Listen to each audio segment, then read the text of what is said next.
자, 이제 드디어 6단원의 진짜 마지막인 중화 반응의 빈칸 채우고 끝내보도록 할게요. 자, 73페이지입니다. 수산화 나트륨 수용액에 양배추 지작을 넣고 드라이 아이스 조각을 넣을 때 색깔 변화가 어떻게 됐었죠? 노란색에서 보라색, 붉은색으로 바뀌었었죠. 이 말은 염기성에서 중성, 중성에서 산성으로 변했다는 것을 뜻합니다. 자, 그 아래 내려가서 산과 염기의 중화 반응 보시면 중화 반응이란 산의 수소 이온과 염기의 수산화 이온이 1대1의 개수비로 반응하여서 물과 염을 생성하는 반응이고, 선생님 같은 경우에는 이 염을 먼저 알려준 게 아니라 열이 발생한다고 말씀드렸습니다. 그래서 중화 반응에선 최종적으로 물, 염, 열 세 가지가 모두 발생한다고 보시면 돼요. 자, 그래서 반응식은 일반적으로 산 플러스 염기는 물 플러스 염이라고 보통 나타내어집니다. 자, 염산과 수산나트륨의 중화 반응해서 이제 반응식을 바로 보여주는데, 여기 염산, 산 플러스 염기는 물 플러스 염이 나타나고요. 우리가 일반적인 반응식에서는 열을 잘 표현하지 않고요. 열을 표현하는 반응식은 열화학 반응식이라고 하는데, 이 같은 경우에는 여러분이 화투에서 배우게 됩니다. 그래서 지금은 열을 따로 표시하지 않으셔도 돼요. 자, 그럼 염이란 무엇인가 봤더니 중화 반응에서 물과 함께 생성되는 물질로 산의 음이온과 염기의 양이온으로 이루어진 물질입니다. 자, 물의 이온 상태로도 존재할 수 있고요. 앙금으로 석출될 수도 있습니다. 요건 경우에 따라서 다 달라요.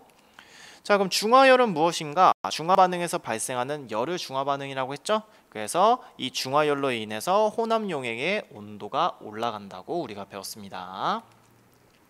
자, 중화 반응이 일어날 때의 변화, 우선 액성의 변화를 살펴보면은 수산화나트륨 수용액에 염산을 계속 가열하면 염기성에서 중성이 됐다가 산성으로 변하는 것을 우리가 예측할 수 있고요. 이온수의 변화, 우리 선생님이 중화 반응의 심화로 다뤘었죠? 그래서 수산화나트륨 수용액에 염산을 계속 가했을 때의 이온 변화를 보면은 나트륨 양이온 같은 경우는 변화가 없고요. 그리고 수산화 이온 같은 경우에는 계속 감소하고, 수소 양이온 같은 경우에는 중화될 때까지 없다가 이후 증가하는 것을 볼 수 있고, 염화 음이온 같은 경우에는 계속 증가하는 것을 볼 수 있습니다. 마지막으로 온도의 변화 같은 경우에는요, 중화열로 인해 온도가 증가하다가 중화점에서 최고 온도를 찍고 이후에 감소된다는 걸 우리가 배웠습니다. 자, 마지막으로 중화 반응에 이용되는 사례를 살펴보면요, 첫 번째, 개미에 물리거나 벌에 쏘였을 때 우리가 암모니아수를 바른다고 했죠. 그 다음 두 번째, 비린내 나는 생선에 레몬즙을 뿌리는 것도 중화 반응의 사례고요. 신김치에 달걀 껍질이나 조개 껍질을 넣어두는 것도 있고, 위산이 과다하게 분비되어 속이 쓰릴 때 우리는 제산제를 먹는다고 했습니다.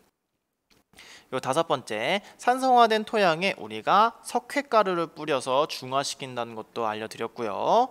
그리고 요거는 추가적으로 여러분한테 알려드린 건데, 비누로 머리를 감은 후에 식초를 떨어뜨려 물에 헹구게 되면요, 이 비누에 있었던 염기성 성분이 식초로 인해서 중화되면서 우리 머릿결이 되게 찰랑찰랑해지거든요.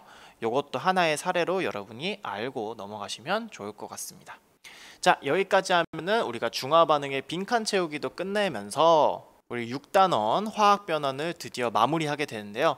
선생님이 한 가지 당부 말씀을 드리자면, 이 6단원 화학 변화 같은 경우에는 여러분이 개념을 숙지하는 것도 좋지만 많은 문제를 풀어보시는 것을 권장드립니다.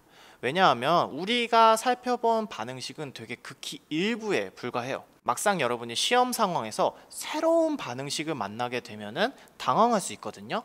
그래서 이를 방지하기 위해서는 여러분이 다양한 문제에서 여러 가지 반응식을 접해보면서 중화 반응이나 아니면 산화환원에서 산화된 물질과 환원된 물질을 찾는 연습을 반드시 하시기 바랍니다. 아시겠죠? 자, 그러면 여러분 대단원 6 화학변화 단원 공부하느라 너무 수고 많으셨고요. 저는 이 화학변화 단원을 마지막으로 인사드리도록 하겠습니다. 여러분 정말 고생 많으셨어요. 안녕.